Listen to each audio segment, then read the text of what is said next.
یہ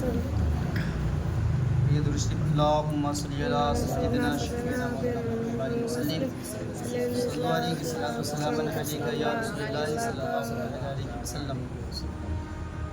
ہم نے آج سے پہلے جو سبق پڑھا ہے عالم برزخ کے بارے میں پڑھا ہے اور روح قبض ہونے کے بارے میں پڑھا ہے، قبر میں سوال و جوابات کے بارے میں پڑھا ہے، ایمان کے بارے میں پڑھا ہے۔ جس کا ایمان صحیح نہیں ہوگا قبر میں اس کے ساتھ برا سلوک ہوگا۔ ایمان کو سمجھنے کے لیے ایک بہت بڑی بات ہے، حضور صلی اللہ تعالیٰ علیہ وسلم ارشاد فرماتے ہیں ایمان کو اگر بچانا ہے تو نفس امارہ سے جہاد کرو، اور نفس امارہ کو مار دینا ہی سب سے بڑی جہاد ہے۔ نفس امارہ کی وجہ سے زیادہ تر لوگ گناہ گار ہوتے ہیں، نفس امارہ کی وجہ سے لوگ چور بنتے ہیں، چوری کرتے ہیں، شراب حرام ناجائز وغیرہ کام کرتے ہیں۔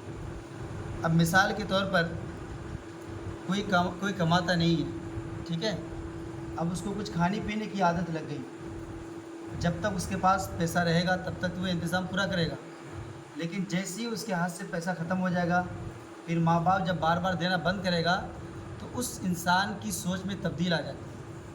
اب اس وقت وہ اپنا نشہ کو پورا کرنے کے لیے چوری کرنا شروع کرتا ہے۔ صحیح بات ہے کہ نہیں؟ نفس امارہ ایک ایسی چیز ہے جو اس کو کنٹرول کرنا بہت بڑی مشکل ہے، لیکن یہی سب سے بڑی جہاد ہے۔ تو جب کسی کو نشے کی عادت پڑ جاتی ہے تو وہ کسی طرح بھی ہو، جائز ہو ناجائز ہو حرام ہو، کسی طرح بھی ہو، بس اس کو پیسہ چاہیے اور وہ نشہ پورا کرنا ہے۔ اس نشہ کرنے کے چکر میں ہم جھوٹ بولتے ہیں، گناہ کرتے ہیں، حرام کرتے ہیں، ناجائز کام کرتے ہیں، ایسے کام کرتے ہیں جس سے ہمارا ایمان ختم ہو جاتا ہے۔ تو ہم سب کو جو ابھی میں نے سبق پڑھا ہے نفس کے بارے میں، ایمان کے بارے میں، روح کے بارے میں، تو ہم کو نفس کو مارنا ہے، نفس کے حساب سے نہیں چلنا ہے، نفس کو میرے حساب سے چلانا ہے، یہی اسی کو جہاد اکبر کہا جاتا ہے۔ آئیے عقیدہ نمبر 13 میں آتا ہے عقیدہ جنت و دوزخ حق ہے، جنت اور دوزخ حق ہے، ان کا انکار کرنے والا کافر ہے۔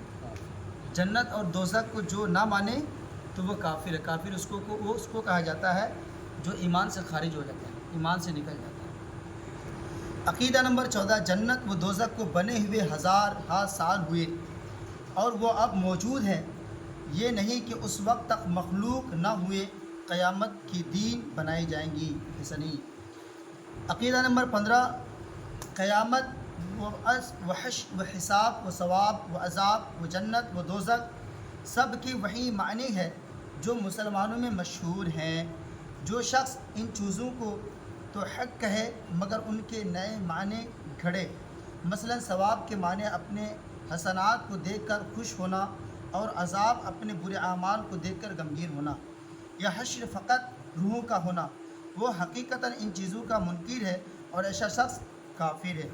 اب جنت و دوزخ کی مختصر کیفیت بیان کی جاتی ہے۔ اب جنت کا بیان شروع ہو رہا ہے۔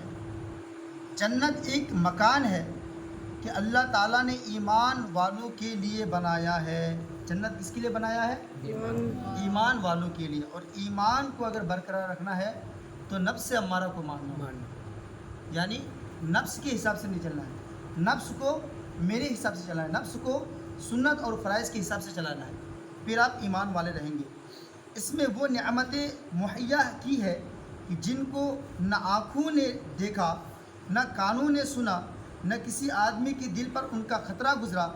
جو کوئی مثال اس کی تعریف میں دی جائے سمجھانے کے لیے ہے، ورنہ دنیا کی اعلیٰ سے اعلیٰ شے کو جنت کی کسی چیز کے ساتھ کچھ مناسبت نہیں۔